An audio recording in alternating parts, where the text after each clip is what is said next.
always, always, always about expectations. We've been saying that from day one, and that just proves it.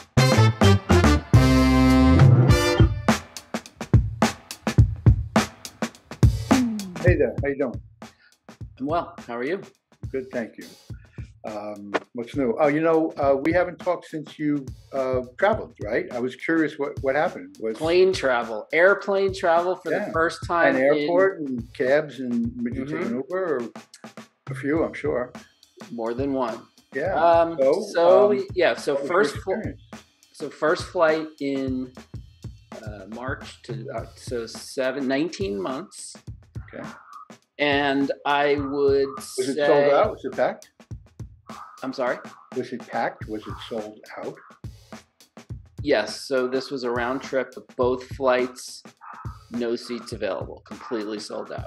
Okay. Which I expected. I know that they stopped. I know some airlines were honoring the whole middle seat open. Oh, that's been gone for a while. That's been gone for a while. But some didn't honor it in the beginning anyway. But completely sold out, sort of expected that. Really? No, everybody behaved themselves. The airports, I would say, were crowded, but everyone was wearing masks, some properly, some not so properly. It was okay. It was better than expected. Better than expected. Yes. And your expectations were? I don't know what my expectations. My expectations were that we would encounter maybe some people who were not compliant. Right. I mean, we did in the airport, but you can avoid them. On the planes, everyone was fine. And then you mentioned about rides, so Uber and Lyft did those. Mm-hmm. Felt completely comfortable in every single one of them. Yeah, I'm on Uber a lot, and I agree. So your expectations were exceeded. I guess that's true. And you were not disappointed. I don't think I could have been disappointed. Why use that word? I'm using that word for a reason.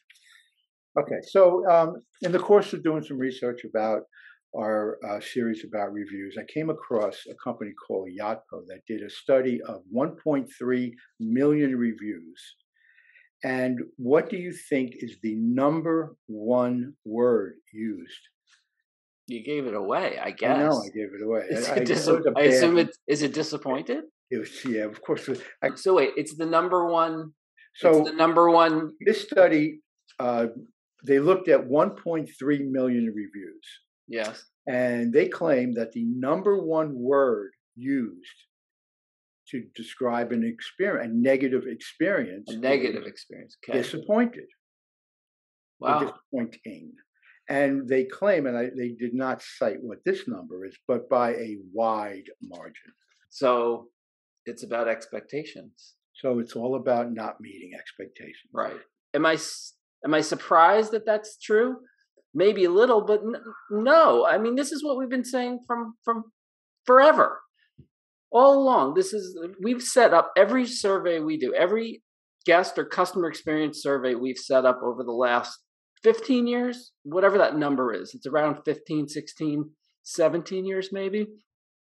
We have the same structure.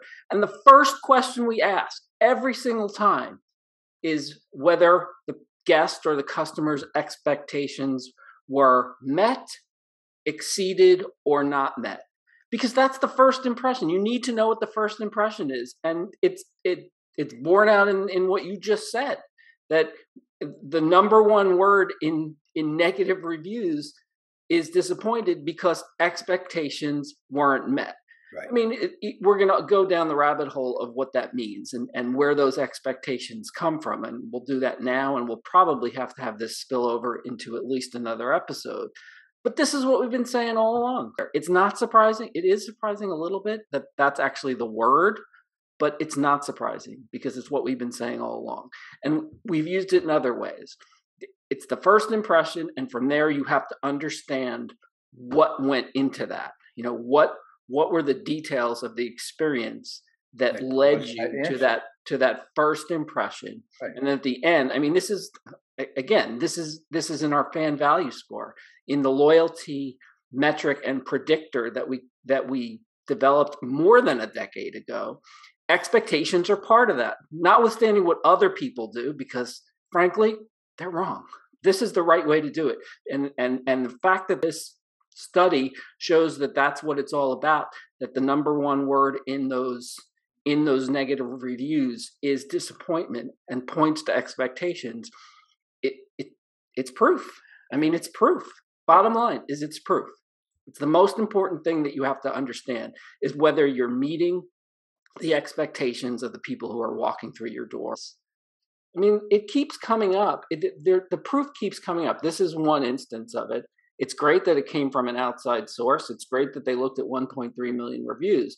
But one of the blog posts that I wrote about expectations, let me actually pull up what I quoted in there. Again, a lot of our work has been in hospitality. And this blog post was from 2016. And the post talked about the reason for the post. It was not the first time that I wrote something about it, but the reason for the post was there was an instance of validation of this idea that we've been talking about for 15 plus years. So a guest in their comments wrote, and this is a quote, "We come yearly and I have never been disappointed." Right. It's interesting that, so it's actually interesting that they use the word disappointed here, but obviously in a positive way. Yeah. But that's good. It's an important point, because in this instance, his expectations were met, and that's a beautiful thing. In this case, it is, because this is a repeat customer. Right. And, there are people. But if a store owner, business owner, general manager of the hotel, the restaurant, whatever, misinterprets that and thinks that I left something on the table, something needs to be improved because this guest's expectations were not exceeded. You cannot exceed his expectations. It's almost an impossibility. Oh, I mean, you expected the best, and he got the best. You can, but you shouldn't. You shouldn't strive to all the time exceed expectations.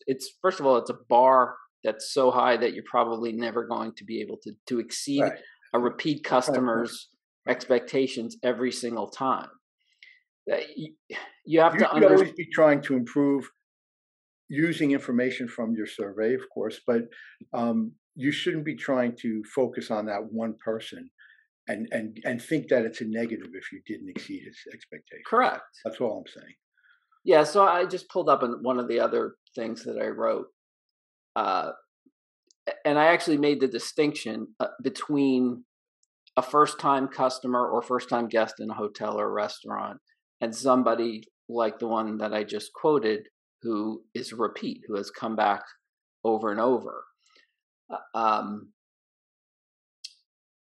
It's more likely that you're able to exceed expectations. It's easier, I should say, to exceed the expectations of somebody who's new, because you don't know how those expectations are formed. But somebody who's come back, unless you've made constant improvements and made changes to your if there's some significant changes, obviously, But so the question is, how are the hardest thing to do is to understand where those expectations come from for first-time guests or customers. How are those expectations formed? And we've talked about this a little bit, that I think there's a number of different places.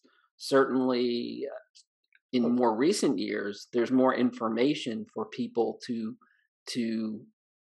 form those expectations, and I'm specifically talking again about online reviews. There's a lot more data out there, so people, we know, more than 90% are looking at reviews before they're making those decisions. So they're using that information. That information, if they're reading it, whether they're conscious of it or not, it is becoming part of how they're forming the expectation before they walk in the door of, say, a hotel or a restaurant for the first time. What other things? Word of mouth, if they've heard anything. The website, exactly. Website and marketing materials, exactly. So from the business's standpoint, how do they control that? Well, they certainly have control over the website and marketing materials. Yeah. So you don't want to over promise and under deliver. What do I mean by that? So you don't want to put gorgeous pictures. That's one of the most prevalent negative comments about hotels and restaurants. Didn't look like the picture. Yeah.